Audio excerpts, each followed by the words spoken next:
غوث اعظم کا میں نے کہا نا ابھی کہ صرف اولیاء ہی میں بڑا مرتبہ نہیں ہے، علم میں بھی جو ہے اپنے وقت کے بہت بڑے جو بیتاج بادشاہ تھے غوث اعظم۔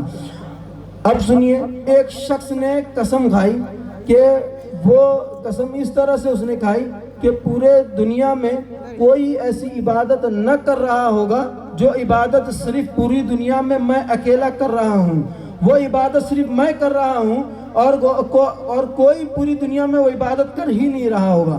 اب دیکھیے، آپ ذرا اندازہ لگائیں وہ کون سی ایسی عبادت ہے کہ وہ آپ اکیلے کریں اور پوری دنیا نہ کریں۔ نماز پڑھنا چاہتے ہیں تو پوری دنیا میں کوئی نہ کوئی نماز ضرور پڑھ رہا ہوگا۔ آپ روزہ رکھنا چاہتے ہیں تو پوری دنیا میں روزہ کوئی نہ کوئی ضرور رکھ رہا ہوگا۔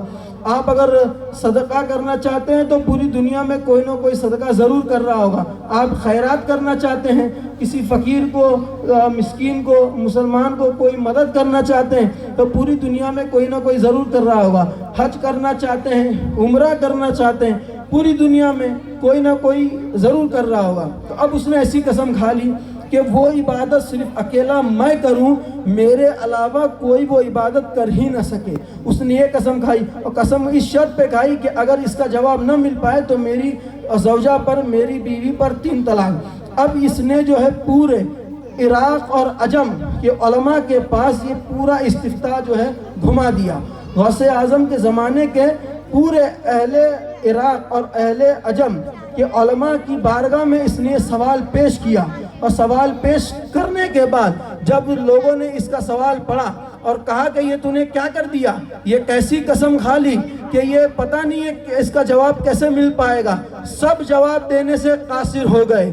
اب سنیے، جب سب علماء، اس وقت کے علماء ہی نہیں بلکہ اولیاء بھی، بڑے بڑے اولیاء بھی اس وقت اس سوال کا جواب دینے سے قاصر ہو گئے، کوئی اس سوال کا جواب دے ہی نہیں پا رہا تھا، تب کسی نے کہا کہ امید جو ہے ابھی پھوٹی نہیں ہے، امید ابھی ختم نہیں ہوئی ہے، امید کا چراغ ابھی بجھا نہیں ہے، ایک بارگاہ ہے، وہ ہے غوث اعظم شیخ عبد القادر جیلانی کی بارگاہ، وہاں چلے جا، انشاءاللہ تجھے تیرا سوال کا جواب ضرور مل جائے گا۔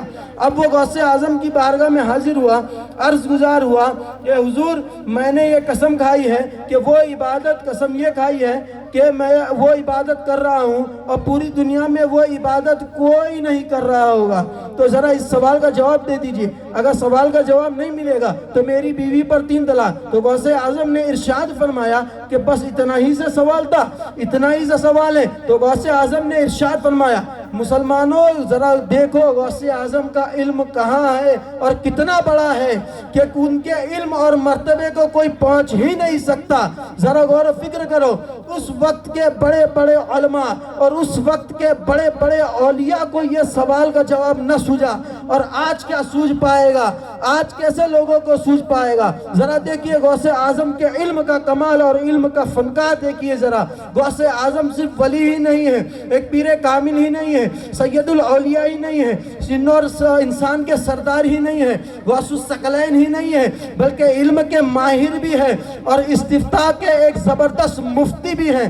اس کو جواب دیتے ہیں اور فرماتے ہیں کہ مکہ شریف چلے جا، اگر تیرے میں استطاعت ہے، تیرے میں ہمت ہے تو جا کر کے جو ہے پورا کعبہ کو خالی کروا دے، اور خالی کرانے کے بعد پورے کعبے کا طواف کر۔ یہ ایک ایسی عبادت ہے کہ پوری دنیا میں تیرے سوا کوئی نہیں کر رہا ہوگا، اس لیے کہ کعبہ جو صرف مکہ میں اور ہے ہی کا، بات سمجھ میں آ رہی ہے، کعبہ جو ہے صرف مکہ میں اور ہے ہی کا، کیونکہ اس لیے کہ جب تو اس کعبے کا طواف کر رہا ہوگا، وہ کعبے کی عبادت کا، اس کعبے کا طواف کر رہا ہوگا تو وہ ایک ایسی عبادت ہے کہ تیرے علاوہ کوئی کر ہی نہیں سکتا۔ جواب دے دیا، مسئلہ حل فرما دیا، جو اس وقت کے اولیاء اور علماء کو مسئلے کا جواب ہی نہیں مل رہا تھا۔ تبھی تو اعلیٰ حضرت ارشاد فرماتے ہیں کہ مفتی شرع بھی ہیں، قاضی ملت بھی ہیں، مفتی شرع بھی ہیں اور قاضی ملت بھی ہے، علم اسرار کا بھی ہے ماہر عبد القادر، علم اسرار کا ماہر ہے عبد القادر۔ اب ذرا دیکھیے کتاب کا جو ہے حوالہ نوٹ کیجئے، کتاب کا نام ہے قلائد الجواہر فی مناقب الشیخ عبد القادر۔ میں نے کہا نا کہ غوث اعظم کے تابعدار صرف انسان ہی نہیں ہیں، جنات بھی ہیں۔ تو ابھی ایک شخص تھا غوث اعظم کے زمانے میں اس کا نام تھا ابو سعید بن احمد. یہ سنا ہوگا واقعہ یا شاید جو ہے نہیں سنا ہوگا آپ لوگوں نے. اس شخص کا نام تھا ابو سعید بن احمد. تو اس کی بیٹی چھت پر جو ہے چلے گئی تھی اور کسی جن نے اٹھا کر کے اس کو لے گیا. وہ شخص چھت پر جا کر کے دیکھا کہ بیٹی ادھر ہی آئی تھی اور جو ہے مل ہی نہیں رہی ہیں.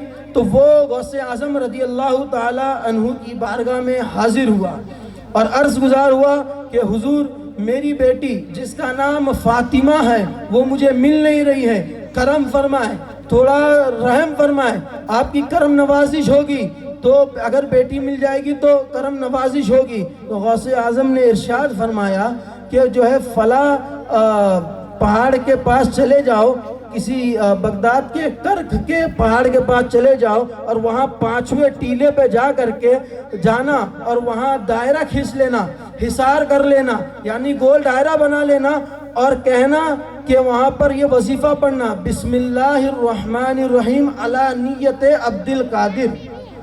کیا؟ بسم اللہ الرحمن الرحیم علی نیت عبد القادر. تو وہ اور کہنے کے وہ وظیفہ پڑھنے کے بعد صبح تمہارے پاس جنات کا لشکر آئے گا، جنات کے بادشاہ کا لشکر آئے گا. وہ تم سے تمہارا حال اور تمہارا حال دریافت کرے گا. اس کو تم بتانا کہ بغداد سے عبد القادر جیلانی نے بھیجا ہے اور اس کو اپنا مسئلہ بتا دینا. اب دیکھیے وہ شخص غوث اعظم کی حکم کی تعمیل کرتا ہوا وہاں پہنچتا ہے، دائرہ کھینچتا ہے، بسم اللہ الرحمن الرحیم علی نیت عبد القادر پڑھتا ہے اور پڑھنے کے بعد وہاں پر وہ وظیفے کا ذکر کرتا ہی رہتا ہے. تو رات میں آدھی رات میں جو ہے جنات آنے لگتے ہیں اس کے پاس، ڈراؤنی شکل کے جنات آنے لگتے ہیں. لیکن غوث اعظم نے فرمایا تھا ان سے گھبرانا نہیں، وہ تمہارے پاس آ نہیں پائیں گے اور نہ ہی اس دائرے کے پاس آ پائیں گے. تو اب دیکھیے وہ اس طرح سے ہی وہ وظیفہ کر رہا تھا. تو اور وظیفہ کرتے کرتے جو ہے وہ اس کے ڈراؤنے شکل کے جو ہے جنات آنے لگے. وہ نہ اس کے پاس آ رہے ہیں جنات اور نہ ہی اس دائرے کے پاس آ رہے ہیں. اب ذرا دیکھیے صبح ہوتی ہے، جنات کا بادشاہ پوری لشکر لے کر کے حاضر ہوتا ہے، آتا ہے، آ کر کے اس کے پاس پوچھتا ہے تم یہاں پر کیوں بیٹھے ہو، کس نے تمہیں بھیجا ہے، تمہارا کیا معاملہ ہے. اس نے کہا کہ مجھے شیخ عبد القادر جیلانی نے بھیجا ہے. جیسے ہی وہ جنات کا بادشاہ لشکر لے کے آتا ہے اور وہ سنتا ہے کہ عبد القادر جیلانی نے بھیجا ہے تو وہ گھوڑے سے اتر کے با ادب 2 زانو بیٹھ جاتا ہے اور اس کا دیکھ کر کے تمام جنات بھی بیٹھ جاتے ہیں. اور بیٹھنے کے بعد وہ کہتا ہے کہ غوث اعظم کی بارگاہ سے تم آئے ہو تو غوث اعظم نے تمہیں کیوں بھیجا ہے. تو وہ کہتا ہے کہ میری بیٹی کو کسی نے میری بیٹی کو کوئی اٹھا کر کے لے گیا ہے. تو وہ اس نے کہا تمام جناتوں کو دیکھتے ہوئے کہ یہ کام کون کر سکتا ہے. تو کسی نے کہا کہ کچھ معلوم نہیں، اس کا کچھ اتا پتہ نہیں ہے. تو تھوڑی دیر کے بعد ایک چین کا رہنے والا جنات اس کو لایا گیا، اس نے اس شخص کی بیٹی کو اٹھا کر کے لے گیا. پھر کہا وہ کہنے لگا کہ تم میری بیٹی کو اٹھا کر کے لے کے گئے ہو. تو وہ جنات کا بادشاہ کہتا ہے تم نے یہ حرکت کیوں کی، شیخ عبد القادر جیلانی کے بارگاہ سے رکابداری سے اس بیٹی کو اس بچی کو کیوں اٹھایا. اس نے کہا کہ مجھے بہت خوبصورت لگی، یہ بہت حسین نظر آئی، اس لیے میں اس کو اٹھا کر کے لے آیا.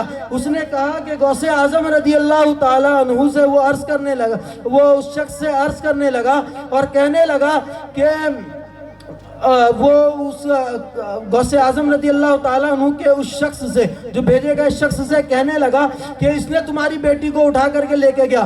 وہ کرتے ہوئے غوث اعظم رضی اللہ تعالیٰ عنہ کے بغداد سے تو نے بیٹی اٹھائی. اس نے اس چینی جنات کا سر قلم کر دیا، سر قلم کر کے کہا کہ تو نے غوث اعظم کی بارگاہ سے بیٹی اٹھائی ہے. تو وہ ابو سعید جس کو غوث اعظم نے بھیجا تھا اس نے کہا کہ آج سے اس سے پہلے میں نے کبھی تم لوگ کو اتنا ادب اور اتنا تابعداری کرتے ہوئے دیکھا ہی نہیں ہے. تو وہ کہتا ہے کہ ہم میں سے کچھ ایسے سرکش جن ہیں جن پہ غوث اعظم رضی اللہ تعالیٰ عنہ کی نظر ہوا کرتی ہے اور وہ اپنے گفا میں جا کر کے چھپ جاتے ہیں نظر کی برکت سے. غوث اعظم رضی اللہ تعالیٰ عنہ ایک مرتبہ اگر جلال کی نیت سے ہم پر نظر ڈال دے تو ہم پورے جنات تھر تھرا کے کانپنے لگتے ہیں. اور غوث اعظم کو اللہ نے اس قطبیت کبریٰ پر فائز کیا ہے کہ ان کی نگاہ جناتوں پر بھی رہتی ہے اور انسانوں پر بھی رہتی ہے. اللہ تبارک و تعالیٰ کی بارگاہ میں دعا ہے کہ اللہ تبارک و تعالیٰ اس محفل کو قبول کرے، اور یہاں پہ جتنے لوگ آئے ہیں اور یہاں کے کارکنان اور تمامی حضرات سے میں جو ہے شکریہ کا اظہار کرتا ہوں، جزاک اللہ خیرہ، کہ ان لوگوں نے اس محفل کو سجایا اور بہت ہی اچھا کام کر رہے ہیں۔ آپ لوگ بھی خوب زیادہ سے زیادہ تعاون کریں۔ خطاب کرنے میں مجھ سے کوئی بھی غلطی ہوئی ہو، استغفر اللہ ربی من کل ذنب واتوب الیہ، وآخر دعوانا ان الحمد للہ رب العالمین۔